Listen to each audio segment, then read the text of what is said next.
اعوذ باللہ من الشیطان الرجیم بسم اللہ الرحمن الرحیم حامدا و مصلیا اما بعد محترم المقام علماء کرام و طلاب ذوی الاحترام حوزہ علمیہ المہدی امریکہ اور حوزہ علمیہ جامعۃ الامام المہدی لاہور کے زیر اہتمام درس خارج فقہ نمبر 45 کتاب الخمس کا جاری و ساری ہے، اور آج کی بحث ہم یہ کریں گے کہ اگر کنز کسی اور کی ملک میں سے ملے تو آیا یملکہ الواجد و یجب علیہ الخمس فَيَقْدِرُ أَن يَتَصَرَّفْ یا نہیں؟ یہ مسئلہ ہے آج کا۔ تو ہم نے اس فرض مسئلہ میں ایسے دیکھنا ہے کہ کسی اور کی ملکیت ہے زمین، وہاں سے اس کو ملا ہے کنز، آیا یہ مالک ہوگا اس کنز کا یا نہیں ہوگا؟ تو فرماتے ہیں اس میں القول المشہور یہ ہے کہ انہو لا بد من الرجوع الى البائع، اگر ڈھونڈے بائع کو، رجوع کرے بائع کی طرف، اگر مل جائے تو فبہا، نہ ملے تو یملکہ، مشہور کا قول یہ ہے، مل جائے تو مالک بائع، نہ ملے تو واجد۔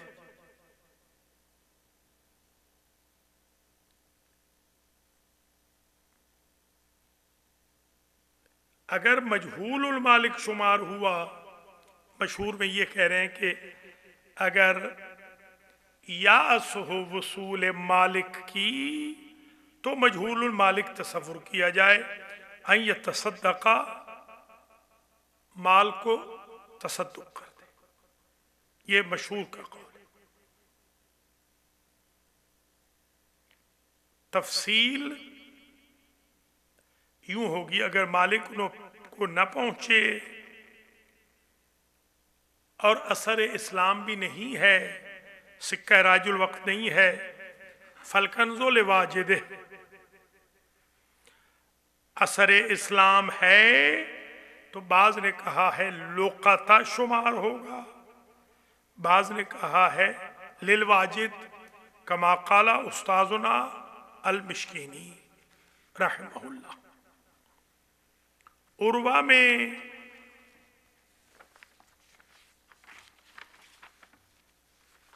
سید کاظم کی جو کتاب ہے اس میں مشہور کو مانا گیا کہ اگر نہ ملے تو واجد کو جائے گا کنز، حتیٰ کہ محقق نجفی نے جواہر میں فرمایا لم اجد فیہ خلافا بینا، اس میں مجھے کوئی مخالف نظر ہی نہیں آیا، منتہا میں دعا العلامت الاجماع علیہ، یہ تو قول اول۔ پھر سمجھ لیں القول الاول کہ لا بد من الرجوع الى البائع، تفتش کرے گا، اگر یاس ہو وصول مالک کی فہو مجہول المالک ان یتصدق، مستند میں بھی یہی لکھا ہے، تفصیل اس کی یوں ممکن ہے کہ مالک کو ڈھونڈا جائے، مالک تک نہ پہنچے اور اثر اسلام اس کنز پہ نہ ہو، فہو واجد ہو تو کنز ہو، اثر اسلام نہ ہو تو لقطہ، ہو تو واجد۔ قول ثانی، یہ کنز یدفع الی البائع، تعریف یعنی ڈھونڈا جائے گا۔ سابق کا خیال اس پہ رکھا ہی نہیں جائے گا، پہلے کون مالک تھا، ما نعتنی الیہ۔ دوسرا قول یہ ہے، مشہور وہ قول دوم یہ یدفع الی البائع من سوال و تعریف۔ القول الثالث، یا یہاں پر آئے گا قاعدۃ الید۔ قاعدۃ الید کے تحت تعریف تو ضروری ہے، بائع غیر بائع میں اگر نہ ملے تو قاعدۃ الید دلیل علی الملکیت، معلوم ہو جائے مالک تو اس کا، نہ ہو تو اس کا۔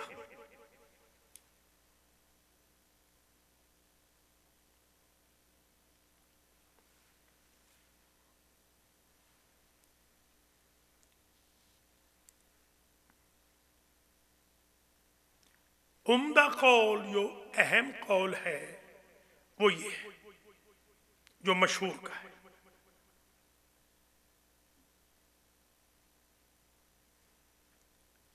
وَعِندَهُمْ دلیلین، دو دلیلیں ان کی، قاعدۃ الید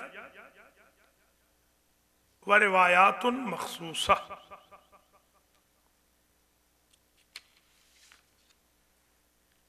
بعض از بزرگان نے جواب دیا ہے کہ ان ید البائع علی الکنز بما هو تبعیتہ علی الارض، یہ جو زمین ہے بھائی اس کی تبعیت کو لے رہا ہے، مطبوع کو نہیں۔ یعنی اگر کنز زمین میں تھا اور بائع نے زمین خریدی تو تابع مطبوع ایک نہیں ہو جائیں گے، یعنی تابع الارض للارض نہیں ہوگا، بلکہ خزانے کا مالک وہی رہے گا جو پہلے والا ہے، اور زمین کا مالک یہ بن جائے گا۔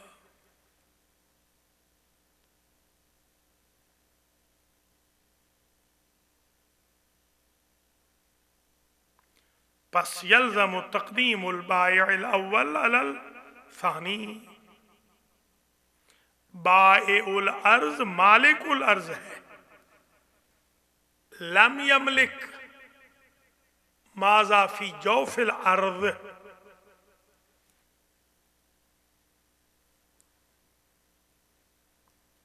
اس کا بھی جواب دیا گیا۔ ہمارے استاد آیت اللہ العظمیٰ آغا مشکی نے جب ہمیں یہ کتاب الخمس پڑھائی تھی تو اس کا بہت زبردست جواب یہ ارشاد فرمایا تھا کہ ان الامارۃ، ان الید امارۃ علی ملکیت ما کان تحت یدہ، یعنی ظاہراً کانا او باطن الارض۔ انہوں نے فرمایا تھا انگور، کھجور، گاجر مولی، شکر کندی،